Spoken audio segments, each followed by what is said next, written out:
এক এক করে ত্রিপুরাতে বিজেপি যা দুর্নীতি করেছে তার পর্দা ফাঁস হচ্ছে। বিজেপির কর্মীরাই মুখ খুলতে শুরু করে দিয়েছে। বিজেপির বিরুদ্ধে এক রাস ক্ষোভ উগরে দিচ্ছে। ত্রিপুরাতে বিরাট বাম ঝড়। এবারে পরিবর্তনের হাওয়া দেখা যাচ্ছে ত্রিপুরাতে। তার মানে কি এবারে সিপিআইএম সরকার আবার ত্রিপুরাতে আসতে চলেছে? সম্ভাবনা প্রবল দেখা দিয়েছে। সিপিআইএম ত্রিপুরাতে যেভাবে বিভিন্ন জেলায় বিভিন্ন অঞ্চলে ঝাঁপিয়ে পড়েছে, আন্দোলনের তেজ বাড়িয়ে চলেছে, সম্ভাবনা দেখা দিচ্ছে। বলাই যেতে পারে এবারে ত্রিপুরাতে সিপিআইএম সরকার ফিরছে।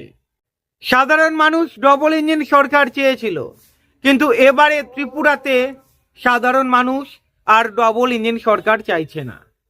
তারা বুঝে গিয়েছে এই ডবল ইঞ্জিন সরকার তাদের জন্যে কিচ্ছু করেনি আর করবেও না।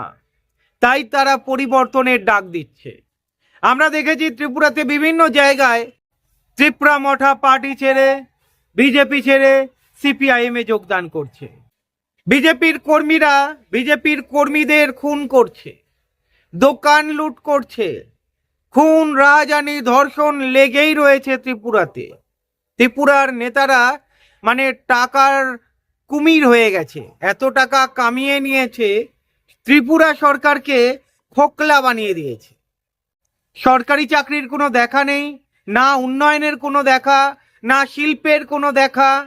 সিপিআইএমকে দাবানোর চেষ্টা করে গিয়েছে, কিন্তু ওই সাধারণ মানুষরাই আবার লাল ঝান্ডা হাতে তুলে নিয়ে রাস্তায় নেমেছে। ত্রিপুরার অলিতে গলিতে আওয়াজ একটাই উঠছে, এবারে সিপিআইএম সরকার চাই। মানুষ যখন গর্জে ওঠে তখন লুকানোর পথ পাওয়া যায় না। এই বিজেপি সরকারের শেষ সময় ত্রিপুরাতে চলে এসেছে। আপনারা জানেন সিপিআইএম যেভাবে বিভিন্ন জায়গায় ব্যারিকেড গড়ে তুলেছে, মানুষকে প্রোটেকশন দিচ্ছে। অনেক জায়গায় আমরা দেখেছি বাড়িঘর ভেঙে দিয়েছে, বাড়িতে আগুন লাগিয়ে দিচ্ছে, দোকান লুট করছে। বিজেপির নেতারা গাঁজার চাষ করছে, মাদকদ্রব্য পাচার করছে।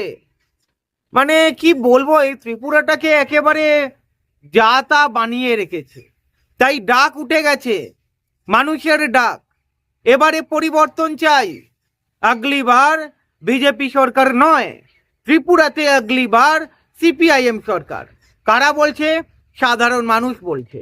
আর যেটা বললাম, সাধারণ মানুষ যখন বলছে আগলি বার সিপিআইএম সরকার, তখন বিজেপির কি করার আছে বলুন? গুন্ডামি যতই করুক, বুথ দখল যতই করুক, এবারে বুথ দখল করলে ওই মানুষরাই মেরে ধুনে দেবে। মানুষরাই বলছে, সাধারণ মানুষ ত্রিপুরার। সময় চলে এসেছে পরিবর্তনের ডাক।